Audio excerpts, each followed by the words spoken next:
Welcome to G Fun Facts Online. Today, we are discarding the textbooks on the history of the Americas. We are traveling back to a time when the map of the world looked radically different, to a cold, arid afternoon on the banks of what we now call the Reconquista River, just outside modern-day Buenos Aires.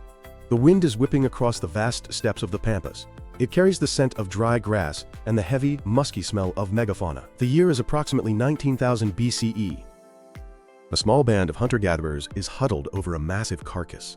They are hungry, and they have just stumbled upon a stroke of immense fortune. Lying in the mud is a Neosclerocalyptus. This is a biological tank of an animal, a relative of the armadillo but built on a scale that defies modern imagination.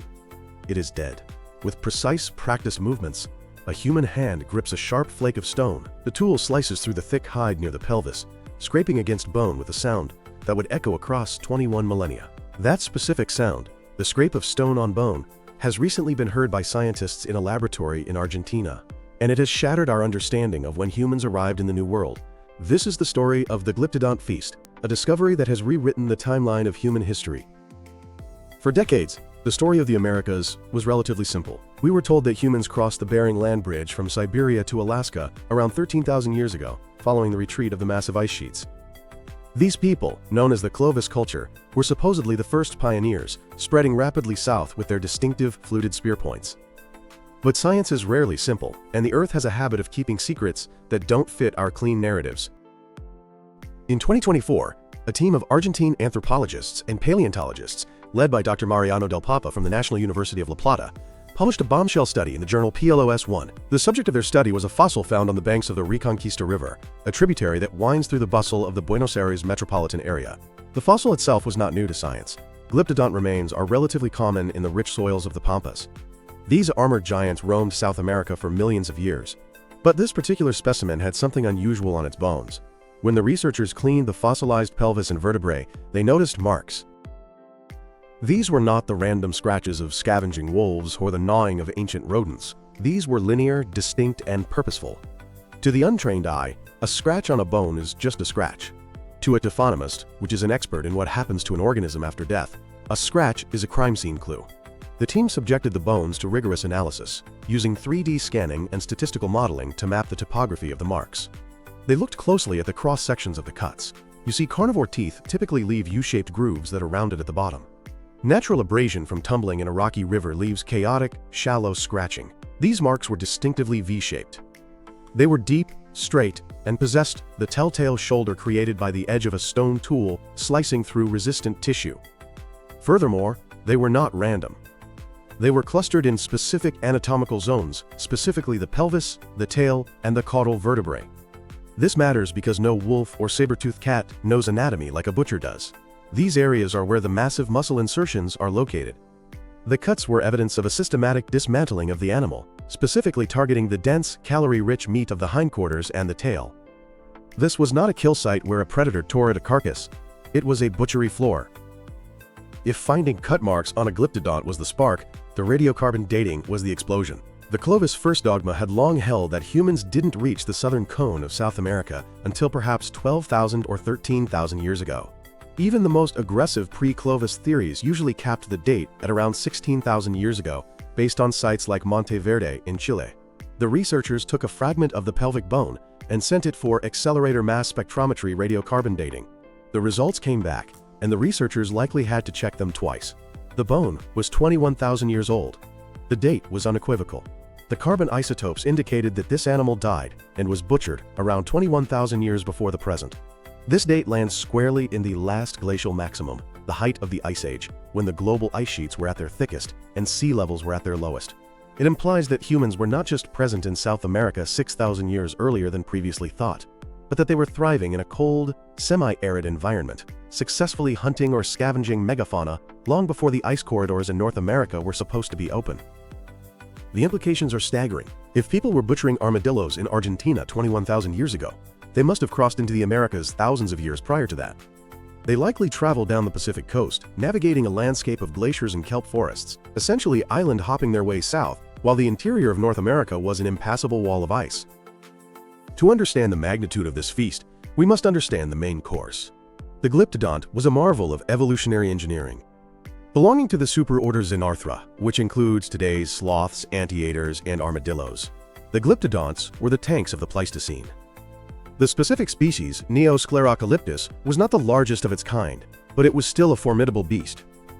Imagine an animal the size of a Volkswagen Beetle, weighing roughly 300 to 400 kilograms. Its most defining feature was its carapace.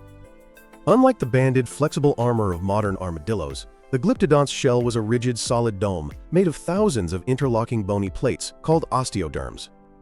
Each plate was hexagonal, fitting together like a mosaic tiled by a master craftsman. This shell protected the animal from the terrifying predators of the time, such as the Smilodon, the saber-toothed cat, and the Arctotherium, the giant short-faced bear. But the armor didn't stop at the shell. The top of the head was covered in a bony helmet, and the tail was encased in rings of bone, ending in a tube that could be used as a defensive weapon. For a human hunter, a Glyptodont presented a unique problem. It was slow, cumbersome, and nearly blind, making it easy to approach. However, it was virtually impenetrable.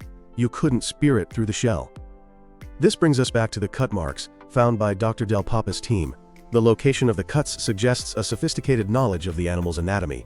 The hunters didn't try to smash the shell. Instead, they targeted the underbelly, or the areas where the armor articulation was weakest, specifically around the tail and the pelvis. The cut marks on the caudal vertebrae, or the tail bones, are particularly telling. The tail of a Glyptodont is essentially a massive cylinder of muscle used to swing its heavy defensive tip. By slicing into the base of the tail, these early humans were harvesting a massive amount of high-quality red meat, effectively steaks the size of logs. Let us try to reconstruct the event based on the forensic evidence. It is the height of the Last Glacial Maximum. The Pampas region is not the humid, green, fertile plain of today. It is cooler, drier, a vast, dusty steppe covered in hardy grasses and scrub. The Reconquista River is a lifeline in this semi-arid landscape, drawing animals from miles around. A Neosclerocalyptus approaches the muddy bank to drink. Perhaps it is old, or sick, or perhaps it becomes stuck in the thick, suctioning mud of the riverbank, which was a common death trap for heavy megafauna. A scouting party of humans spots the beast. We do not know if they killed it or found it freshly dead. If they killed it, they likely didn't use projectile points, which are noticeably absent from this site. They may have used heavy rocks to stun it, or simply harassed it until it collapsed from exhaustion.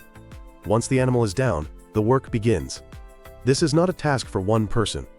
It is a communal effort. Using simple stone tools, likely flakes struck from quartzite or basalt, they begin the butchery. They cannot cut through the dome, so they flip the heavy carcass, or work from the side. They slice through the thick skin around the tail base. The stone blades dull quickly against the tough hide and bone, so they constantly sharpen them or discard them for new flakes. The atmosphere is one of focused intensity. This animal represents survival. Its meat will feed the group for days. Its shell might serve as a temporary shelter or a windbreak. Its bones could be used as fuel in a landscape where trees are scarce. The cut marks found on the pelvis indicate they separated the hind legs, removing the massive hamstrings and quadriceps. The precision of the cuts shows they were not hacking wildly, they were following the muscle seams. This was a skilled dissection. To appreciate why this discovery is so controversial, one must look at the history of American archaeology. For most of the 20th century, the Clovis first model was the iron law. It stated that the Clovis people were the first inhabitants, arriving roughly 13,000 years ago. Evidence that challenged this was often dismissed, ignored, or explained away as contamination. In the 1970s and 80s, Tom Dillehay excavated a site at Monteverde in Chile that dated to 14,500 years ago. It took decades for the scientific community to accept it. More recently, fossilized human footprints were found at White Sands, New Mexico, dated to roughly 23,000 years ago. This was a massive blow to the Clovis model, but some critics still argued about the dating methodology of the aquatic seeds used for the radiocarbon tests. Then there were sites like Pedra Furada in Brazil, which yielded dates of over 30,000 years, but the tools found there were often argued to be geofacts, rocks broken naturally by falling from cliffs. The Reconquista River Glyptodont cuts through the noise. We have direct interaction between humans and megafauna. We have unambiguous cut marks, analyzed with modern technology. We have reliable carbon dating of the bone collagen itself. It solidifies the pre-Clovis reality. The Americas were not an empty continent waiting for the ice to melt. They were a populated landscape, filled with diverse cultures who had adapted to everything from the high Andes to the Amazonian jungles and the dry pampas, thousands of years before the invention of the Clovis point. One question often comes up with this discovery: where are the tools? In the excavation of the Neosclerocalyptus, no stone tools were found directly alongside the bones. This might seem like a weakness in the theory, but it is actually quite common in kill sites or butchery sites. Hunters value their tools. High-quality stone is heavy and hard to source. After butchering an animal, you don't leave your knife behind unless it is broken or lost. You sharpen it, pack it, and move on. The absence of tools forces us to focus on the marks they left behind. The signature of the tool is written on the bone. The V-shaped profile is the ghost of the knife. Furthermore, the technology used 21,000 years ago in South America was likely expedient. They didn't necessarily craft beautiful symmetrical spear points that took hours to make. They likely used flakes, sharp shards of rock struck off a core in seconds. These tools are incredibly sharp, sharper than surgical steel, but they look like rubbish to the untrained eye. It is possible that the tools were there, but looked so much like the surrounding gravel that they were missed in earlier surveys, or simply that the humans took their favorite blades with them. The Glyptodont Feast also changes how we view the extinction of the megafauna. There has been a long-standing debate regarding whether humans killed the megafauna, known as the overkill hypothesis, or if climate change killed them. The date of 21,000 years ago suggests a much longer period of coexistence. If humans arrived 13,000 years ago and the megafauna vanished 12,000 years ago, it looks like a blitzkrieg slaughter. But if humans were there 21,000 years ago, they lived alongside these giant beasts for nearly 10,000 years. This suggests a sustainable equilibrium. Humans were likely not the sole cause of extinction. They were one pressure among many. The Glyptodonts survived human predation for millennia. It was likely the combination of rapid climate warming at the end of the Ice Age, plus human hunting that finally drove these giants into oblivion. The discovery at the Reconquista River is more than just old bones. It is a testament to human resilience. It tells us that during the deepest freeze of the Ice Age, when the world was hostile and hard, humans had already mastered the landscape of South America. They were not just surviving, they were capable of taking down or processing the armored tanks of the ancient world. They had knowledge of anatomy, social cooperation, and the technology to turn a fortress of bone into a feast of survival. As we look at the muddy banks of the river today, passing through the urban sprawl of Buenos Aires, it is haunting to imagine that spot 21,000 years ago. The roar of traffic replaces the wind of the steppe, but the bones remain, silent witnesses to a dinner that happened deeper in time than we ever dared to dream. The history of the Americas is longer, richer, and more complex than we ever knew, and the feast has only just begun. Thank you for listening to G Fun Facts Online.